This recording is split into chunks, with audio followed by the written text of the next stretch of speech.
Hi, I'm Pattu from freefincal. As you know, from April 1st, 2020, dividends from mutual funds and stocks will be taxed as per slab at the hands of the individual investor. There will be no dividend distribution tax. And so let's talk about what this means for mutual fund dividends. Does mutual fund dividends make any sense anymore? Or when to use it, how to use it?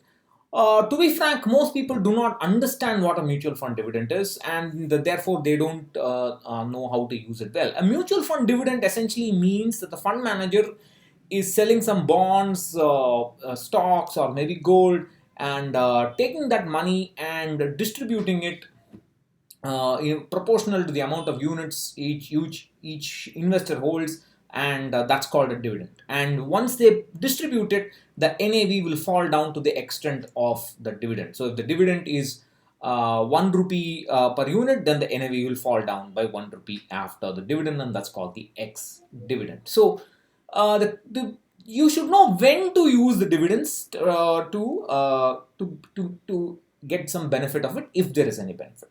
There are two situations. One is you can use dividends to reduce risk from a equity mutual fund, at least after retirement. Let's say you have a lump sum invested, uh, part of your corpus is invested in an equity fund, and if you invested in a dividend fund, at least some part of it in a dividend fund, then there will be dividends released once or twice. I'm not talking about the monthly dividend option and balanced advantage funds and so on. That's just nonsense. You should not do that. I'm talking about occasional dividends given every 6 months or once a year or twice a year, something like that. And that will reduce the risk because you're going to take away some value and it's given to you. And that value can be shifted to safer assets. So that's one way to do it. And if that's your goal, if that risk management is your goal, then it doesn't matter whether it's going to be taxed as per slab or as free.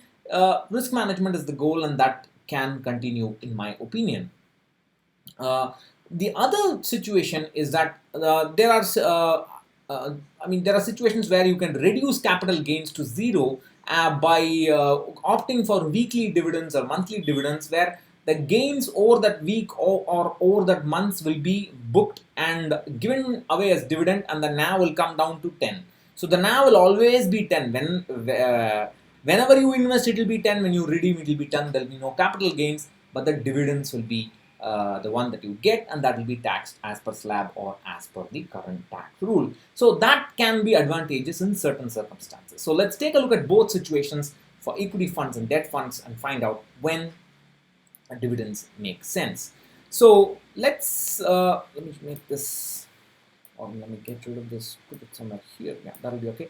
So let's take a look at the equity mutual funds for less than 1 year. So this will become short-term capital gains. Until 31st March 2020, the short-term capital gains tax will be 15.6%. That is that 15% tax plus cess. I have assumed that there is no surcharge, that is, the income is less than 50 lakhs, and therefore there is no surcharge in all my illustrations. So the STCG tax will be 15.6%. After April 1st to 2020, also it will be 15.6%. There's no change in that. The dividends in the current financial year are taxed at source. There's a dividend distribution tax of 11.648% for equity mutual funds, and therefore if you choose a regular dividend option from an arbitrage fund, there'll be no capital gains, and people in the 20% slab or the 30% or higher slabs, they will benefit. They'll be paying lesser tax because there'll be no capital gains. The dividend tax will be lower than the STCG tax.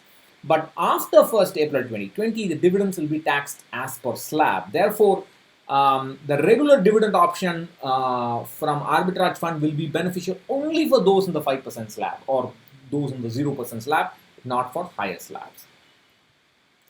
Now, if you consider equity mutual funds for more than 1 year, then there will be long-term capital gains in play.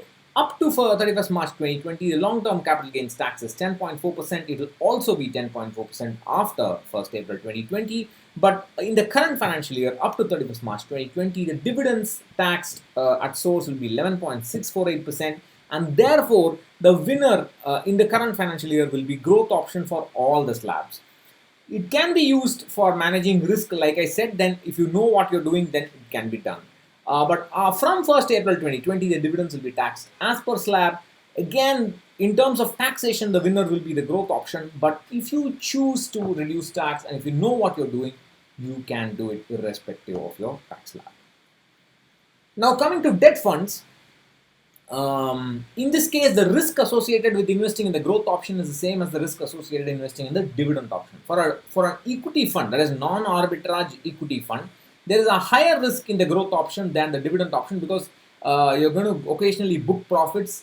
Therefore, if the growth option crashes, you will psychologically at least feel terrible. But in terms of returns, both dividend and growth options will give you the identical returns because if you want to calculate the XIRR, you have to calculate it by treating the dividends as reinvested. Therefore, the dividend option will be identical to the growth option. But in terms of money in hand and from a psychological point of view, the dividend option can reduce risk.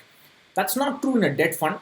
And the STCG tax is as per slab. There's no change in the rule.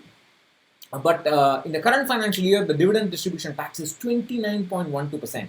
And therefore, if you choose the regular dividend option, only the 30% slabs can choose it. And the other people's like 0%, 5%, 20%, they have to choose growth slab, growth option. Otherwise, it's not beneficial for them.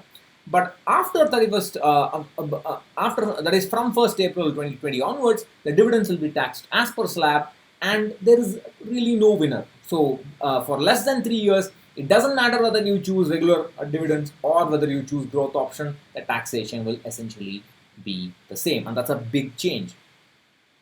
Now, for more than 3 years, the LTCG tax is 20.8% after accounting for the inflation in the purchase price. That's called indexation. So the effective tax rate will become about 16 to 17%.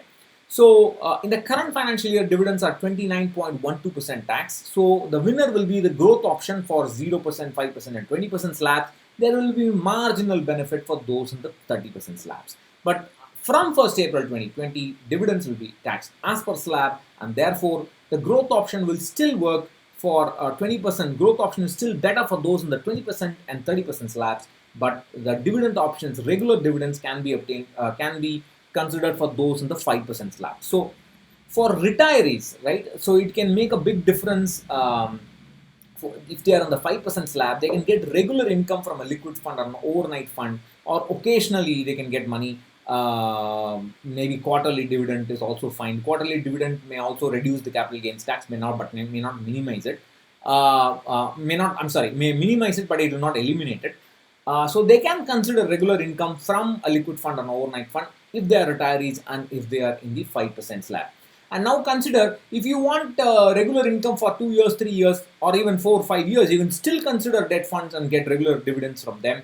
You will still be playing, you will not get, at least for less than 3 years, anybody across tax slabs can do it. But more than 3 years, people in the 5% slabs can consider it for regular income. So there are some benefits. You should know what they are and do it. People will say it's confusing and so on, but if you know how to handle it, you can. So the only problem is people in the 5% will not consider mutual funds so much, and they will probably stick to fixed deposits, and even if they want to come to mutual funds, they will not have too much money to play around because they are on the 5% slab.